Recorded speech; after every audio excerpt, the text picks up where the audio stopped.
Hello বন্ধুরা, miss night অ্যান্ডের episode 5কে নিয়ে ফিরে এলাম। এই ড্রামার বাকি ভিডিওগুলোর লিঙ্ক তোমরা ডিসক্রিপশন বক্সে পেয়ে যাবে। আর আমার ভিডিও ভালো লাগলে চ্যানেলটিকে সাবস্ক্রাইব করে লাইক কমেন্ট শেয়ার করে দিও। তো চলো শুরু করে নিই। গল্পের প্রথমেই আমরা যেখানে দেখতে পাচ্ছি যে মিজিন এখানে ওই বারের মধ্যে ছেলেটির কাছে ক্যামেরা নিয়ে যায়, আর মিজিন ওই ছেলেটার কাছে ধরা পড়ে যায়, যে কারণে ওই ছেলেটা রাগারাগি করে। আর ঠিক সেই স্থানে প্রসিকিউটর জিউং পৌঁছে যায়, ওর জুনিয়র প্রসিকিউটরও ছিল। প্রসিকিউটর জিউং যখন খুঁজতে থাকে যে ওর অ্যাসিস্ট্যান্ট ইমসান কোথায়, তখনও বুঝতে পারে না যে ওখানে মিজিন চলে এসেছে। তারপরও চিৎকারের আওয়াজ শুনে গ্যাংস্টারদের সাথে ঝগড়া করতে থাকে। গ্যাংস্টারদের মধ্যে অনেকেই ভেতরে খবর পাঠিয়ে যায় যে তোমরা পালিয়ে যাও। মিজিন যখন ওখান থেকে পালাবার চেষ্টা করে, তখন প্রসিকিউটর জিউং ওখানে চলে আসে। ওকে দেখতে পেয়ে বলে, তুমি এখানে কি করছো? মিজিন বলে, আমি আমার ফোন হারিয়ে ফেলেছি। এরপর যখন প্রসিকিউটর জিউং ইমসানকে ফোন করে, ইমসানের হয়ে এখানে মিজিন এসএমএস করে বলে দেয় যে ওর পায়ে ব্যথা, তাই জন্য বাড়ি চলে গেছে। তার পরের সিনে মিজিনকে উদ্ধার করে বলে, তুমি এখানে কোনো কাজে এসেছিলে? দুজনে একসাথে লিফটে নামতে থাকে। লিফটের ভেতরেও একজন ছেলে ওকে খারাপ নজরে দেখতে থাকলে প্রসিকিউটর জিউং নিজের কোটটা ওকে দিয়ে দেয়। কোটটা একটা অ্যাটিটিউডের সাথে মিজিন পরে নেয়। এরপর যখন বাইরে বেরোয়, ও গ্যাংস্টারদের তো খুবই পিটিয়েছিল। সকলে এখানে মাথা নিচু করে ক্ষমা চেয়ে ওকে বিদায় জানায়। আর জিউং এখানে মিজিনকে সম্মানের সাথে নিয়ে বাইরে বেরিয়ে আসে। ওর জুনিয়র প্রসিকিউটর এবার ভাবতে থাকে এদের দুজনের মধ্যে কি কোনো চক্কর চলছে, কারণ ওরা দুজনেই একসাথে বাড়ি ফেরে। এরপর মিজিনকে জিজ্ঞেস করে যে তুমি কি এখনো রেগে রয়েছো? মিজিনকে জিজ্ঞাসাবাদ করা হয়। মিজিন বলে যে না, আমি এখানে একটা কাজে এসেছিলাম। জিউং তখন বলে যে রেগে থাকার কোনো ব্যাপার নয়, কিন্তু আমি তোমার জন্য চিন্তা করছিলাম। মিজিন বলে যে কেন, তুমি আমার সাথে কি সম্পর্ক যে তুমি চিন্তা করছো? তোমার নামটাই বা আমি কি হিসাবে সেভ করব, প্রক্সি না ইম্যাচিওর ছেলে? এভাবে দুজনে কথা বলতে বলতে গাড়িটা একটা কাদার মধ্যে ফেসে যায়। এরপর মিজিনকে জিউং বলে, তুমি গাড়িটা তোলার চেষ্টা করো। ও গাড়িটা স্টার্ট দিলে কাদা এখানে জিউং এর মুখে চোখে ভরে যায়। ওই স্থানে হঠাৎ করে মেজিনের মা বাবাও চলে আসে। ওর মা বাবা এসে এখানে মেজিন আর জিয়ংকে ওরকম অবস্থায় দেখে ওখানে বাড়ি নিয়ে যেতে চায়। ওদের দুজনকে ট্রাক্টরের মধ্যে বসিয়ে ভাবে মেজিনের মা ওরা দুজনে রোম্যান্টিক হবে। এদিকে টয়লেটের মধ্যে নিজের জামা কাপড় পরিষ্কার করে জিয়ং বুঝতে পারে না যে ও কী করবে। এদিকে মেয়েলি একটা জামা দেওয়া হয়। মেজিন বলে এসব করার কি দরকার ছিল, ওকে এভাবে জামাই আদর করার কি দরকার? ও অদ্ভুত একটা ছোট জামা কাপড় পরে বেরিয়ে আসে, যেটা দেখেই সকলে হাসাহাসি শুরু করে। আর তারপর ওর ভিজে জামা কাপড়গুলো প্যাকেটে ভরে ওকে কিছু খাবারও দিয়ে দেয়, যে তুমি বাড়ি গিয়ে এগুলো খেয়ে নিও আর সাবধানে থেকো। আর আমি জানি আমার মেয়ে ছোট মেয়ে, ও এরকম ভুল ত্রুটি করে। মিজিনের বাবা ওর মাকে বকাবকি করলে প্রসিকিউটর জিউং চলে যাওয়ার পর ওর মাও ঠান্ডা গলায় নিজের হাজব্যান্ডকে শাসাতে থাকে। এদিকে মিজিন ওকে ওর কোটটাও ফেরত দিয়ে আসে। জিউংকে ধন্যবাদ জানায়, বলে যে তোমার জন্য কিছু করতে পারলে আমি ধন্য মনে করব। তবে তোমার মা বাবাকে আর মিথ্যে কথা বলো না যে তোমার সাথে স্ক্যাম হয়েছিল। মিজিনের সাথে এইসব কথা বলতে থাকলে ওর মা বাবা ভাবে যে এদের মধ্যে নিশ্চয়ই অনেক ডিপ রিলেশনশিপ রয়েছে। তখন মিজিনের বাবা বলে, আমার মেয়েটার জন্য আমার মনে হয় আমার মেয়েটা কখনো না আঘাত পায়, আমার মতনই আমার মেয়েটার মনটা নরম। তার পরের সিনে আমরা এখানে জিয়ংকে দেখি। প্রসিকিউটর জিয়ং নিজের জন্য অত চিন্তা করতো না। বাড়িতে এসে দেখে মিজিনের মা অনেক খাবার দিয়েছে। ওর ফ্রিজে নষ্ট হয়ে যাওয়া খাবারগুলোকে ফেলে দিয়ে মিজিনের মায়ের দেওয়া খাবারগুলো গুছিয়ে রেখে দেয়। আর সেদিন রাতে মিজিনের হাত পা পিঠ এখানে ব্যথার প্যাচ লাগিয়ে দেয়। ওর মা বলে, তোকে দেখে মনে হয় তুই সিভিল সার্ভেন্ট চাকরি করার জন্য উদগ্রীব হয়ে রয়েছিস, অনেক কষ্ট করছিস। তখন মিজিন বলে, হ্যাঁ ঠিকই বলেছো, বয়স হলে মানুষের যে কি কষ্ট হয় সেটা আমি খুব ভালো মতন হাড়ে হাড়ে টের পাচ্ছি। পরের দিন জিউং এখানে নিজের এখানে জুনিয়র প্রসিকিউটরের সাথে আলোচনা করতে থাকে। ও বলে যে আমার স্কিলের দিক থেকে আমি বলছি মিজিনকে এই কাজটা করানো কি ঠিক হচ্ছে? এদিকে মিজিন বলে যে আমার পায়ে সত্যি সেদিন খুব ব্যথা ছিল। ও খানিকটা অ্যাক্টিং করে, এমন ভান করে যে সত্যি ওর পায়ে ব্যথা ছিল। তারপরেও একটা ঝাপসা ছবি দেখিয়ে বলে এই ছবিটা আমি তুলতে সক্ষম হয়েছি। তারপরে দুজন প্রসিকিউটররা আলোচনা করতে থাকে যে ওকে এবার ছেড়ে দেওয়া উচিত, ওকে তাড়িয়ে দেওয়া উচিত। প্রসিকিউটর জিউং বলে এই সামান্য কারণের জন্য ওকে তাড়িয়ে দেওয়াটা কি ঠিক হবে? তার পরের শ্রেণী আমরা একজন বয়স্ক লোককে দেখতে পাই যে এখানে সাফাইয়ের কাজ করছিল। প্রসিকিউটর জিউং ওকে দেখবার জন্য নিচের দিকে চলে যায়। তখন ও কিছু একটা খোঁজার চেষ্টা করে। এদিকে সেই বয়স্ক লোকটি আরও ওয়ার্কারদের সাথে গল্প করতে থাকে। ওরা এটাই আলোচনা করতে থাকে যে এখানে ইমসান কয়েকদিনের মধ্যে সে নিজেকে বড় জায়গায় নিয়ে যাওয়ার চেষ্টা করছে। পরের সিনে প্রসিকিউটর জিওং এ জুনিয়র এখানে চলে আসে। ওরা সিসিটিভিতে ওই আগের ফুটেজটা দেখতে থাকে যেখানে কোয়নের ওপর হামলা হয়েছিল। এটা দেখে ওরা বলে যে এই লোকটাকে আমার কিছু একটা সাসপেক্টিভ লাগছে। এ কি এক্স্যাক্টলি ওই কাজটা আদেও করেছিল? আর ও কি ড্রাগস নিয়েছিল? ড্রাগস নেওয়ার জন্য এরকম করেছিল? তারপর এখানে ইমসানের মুখটা ওরা দেখতে পায়, বলে কে জানে। তারপর ওরা ওইখানে ইনভেস্টিগেট করার দিনের কথাটা ভাবতে থাকে। সেদিন একটা রাগের চোটে লোকটা বলে ওই মেয়েটার জন্য সব হয়েছে, ওকে আমি পেলে আর কখনোই ছাড়বো না। এই কথাটা জিওংয়ের কানের মধ্যে বসে যায়। জিওং বলে তুমি আমার প্রশ্নের শুধু উত্তর দাও। এদিকে ওই বদমাইশ লোকটা এখানে বারবার করে মেয়েটার খোঁজ জানতে চায়। এখানে রাগের মাথায় ও চিৎকারও করতে থাকে। তার পরের সিনে ওই লোকটার কাছে একটা ফোন আসে। লোকটা বলে আমি একা এখানে পচে মরবো না, তোমাদেরকেও আমি ছাড়বো না। আর তাকে একজনকেও ফোনে কথা বলছিল, সেই আসল কালপিট। এখানে ফোন রেকর্ডিংয়েও একটা চলতে থাকে যেটার পিছনে পুলিশেরও হাত আছে। তারপরের সিনে কোয়ন আর ইমসানকে একসাথে কফি খেতে দেখি।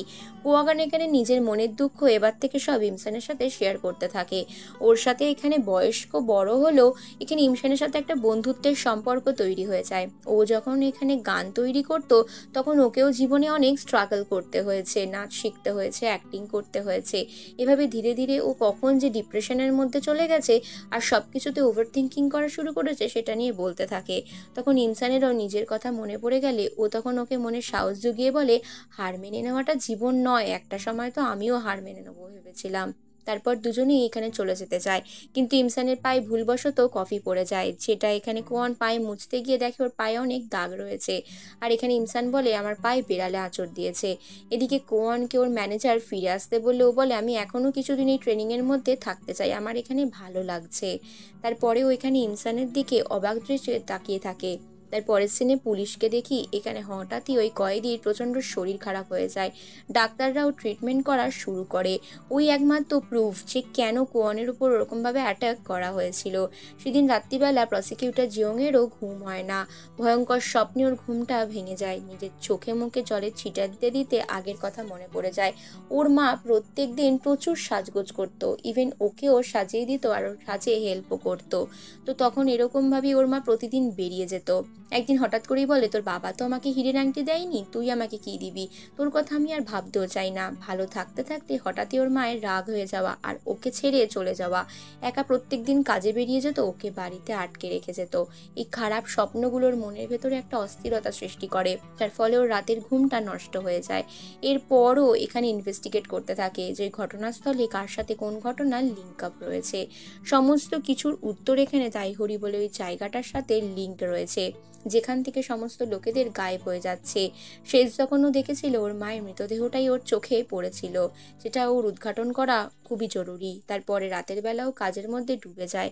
ওর জুনিয়রও চলে আসে। জুনিয়র এসে জানায় যে তোমাকে একটা খারাপ খবর দেওয়ার আছে, ওই কয়েদিটা এখানে মারা গেছে। এটা শোনার পর জিয়ং ভেবেছিল এরকম কিছু হয়তো হবে। তার পরের দিন এখানে ইমসানের সাথে ওর কোওয়ার্কার ওকে হুই অনেক গল্প করে, বলে তোমার যদি কোনো হেল্প লাগে তুমি আমার কাছ থেকে নিতে পারো। ইমসান বুঝতে পারে যে ওর কাজটা এখানে নিজের দায়িত্ব এখানে ভাগাভাগি করার চেষ্টা করছে, ওকে হেল্প করার মাধ্যমে এখানে হেনস্থা করারই চেষ্টা হচ্ছে। তার পরের দিন এখানে প্রসিকিউটর জিওং ওই মৃতদেহটা দেখতে যায় আর জানতে চায় যে কিভাবে কিটা হলো। এরপর ডাক্তারের কাছে গিয়ে ওরা কথা বলার চেষ্টা করে। ঘরের ভেতরে থাকতে থাকতে হঠাৎ অসুস্থই বা ও কী করে হলো। ডাক্তারের কাছে চলে যায়। এরপরেও জুনিয়র প্রসিকিউটর রুমের ভেতরের অনেক তথ্য তালাশ করে। এখানে যখন ডাক্তারের সঙ্গে কথা বলবে বলে ওরা ঠিক করে তখন দেখে যে এখানে পোস্টমর্টেম ঠিকঠাকভাবে করা এখনও হয়নি। আরও মারা যাওয়ার আগে অনেক বমিও করেছিল আর ওর কিছু মেডিকেল রিপোর্টও দেখতে চায়। মেনলি রিপোর্টগুলো দেখার পর প্রসিকিউটর জিউং ভাবে যে এখানে কিছু একটা গন্ডগোলের সাথে করা হয়েছে।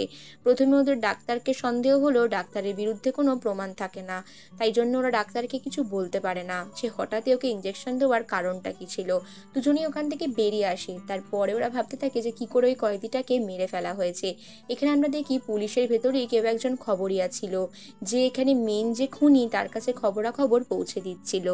প্রসিকিউটর জিউং আর ওর জুনিয়র দুজনেই বেরিয়ে পড়ে। ওরা দুজনেই ভাবে আমাদেরকে তাড়াতাড়ি করে এই বিষয়টা খুঁজে বার করতে হবে, যাতে এখানে মিজিনের কোনো ক্ষতি না হয়। এদিকেও চোখ রাখতে হবে, কারণ ও একজন সাক্ষী।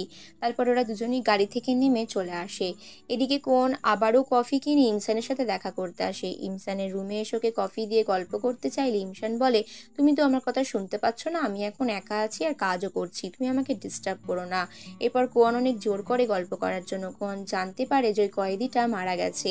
এবার কোয়ান সবকিছুতেই নিজেকে দায়ী করতো আর প্রচন্ড টেনশন করতো। বলে, আমার জন্যই কি তাহলে ওই কয়েদিটা মারা গেছে?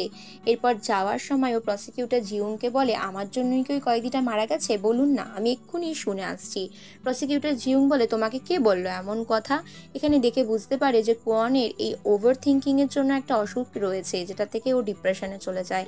তো এটার জন্য প্রচুর ইমসানের ওপর রেগে যায়। ফিরে এসে বলে, তোমাকে কে বলেছে এত পাকামো করে এতগুলো কথা বলার?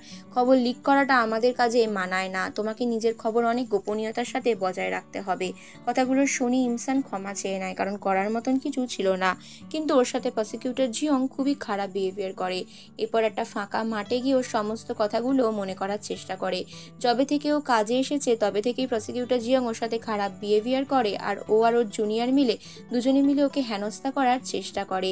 এবার এই বিষয়টা ইমসান বুঝতে পেরে বলে, তুমি কি ভেবেছো আমি কিছুই বুঝি না? আমি ন্যাকা? আমি সব বুঝি। আমার এগুলো খারাপ লাগে। আমার কি মন বলে কিছু নেই? তুমি অত্যন্ত একটা খারাপ মানুষ। আমি কাজ করতে এসেছি তোমাকে হেল্প করব বলে, কিন্তু তোমার ভেতরে মনুষ্যত্ববোধ বলে কিছু নেই। বাকি লোকেরা যখন আমার কাজকে ইগনোর করতো, তারা যখন তোমার ব্যাপারে অনেক কিছু বলতো, তখন আমি সবই জেনে বুঝে চুপ থাকতাম। আমি কোনো দিন মুখ খুলিনি। এই কথাগুলো ভাবতে ভাবতে ইমসান কান্নায় ভেঙে পড়ে আর রাগে চিৎকার করতে থাকে। ঠিক পিছনেই দেখি ওই বিড়ালটা বসেছিল, সেই জাদুই বিড়ালটা, যার ফলেও এরকমভাবে চেঞ্জ হয়ে গেছে। তার পরের দিন রাত্রিবেলাও অনেক ড্রিঙ্ক করে। একটা চাতালের মধ্যে শুয়ে শুয়ে ড্রিঙ্ক করে ভাবতে থাকে যে আমি বরং আমার বেস্ট ফ্রেন্ড গাইয়ংয়ের কাছে চলে যাই। এরপরও অনেক কান্নাকাটিও করে এখানে জিয়ংকে গালাগালাজি করতে থাকে। এরপরও ভুলবশত জিয়ংয়ের প্রসিকিউটারের এখানে ফ্ল্যাটে গিয়ে বেল বাজাতে থাকে। ও ভাবে যে এটা হয়তো ওর বান্ধবী গাইয়ংয়ের বাড়ি। ঠিক সেই মুহূর্তে জিয়ং স্নান করছিল, তাই দরজাটা খুলতে পারে না।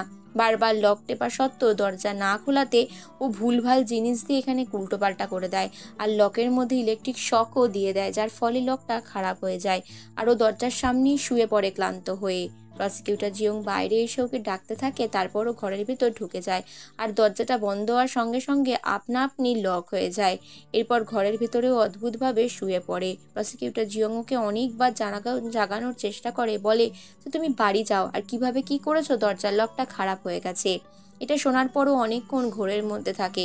তখনও বলে যে আমি তোমাকে চশমা ছাড়াও দেখতে পাচ্ছি, তুমি কিন্তু মোটেই ভালো মানুষ নও, তুমি প্রত্যন্ত খারুজ ধরনের লোক, বলে ওর মাথায় আঘাত করে দেয়।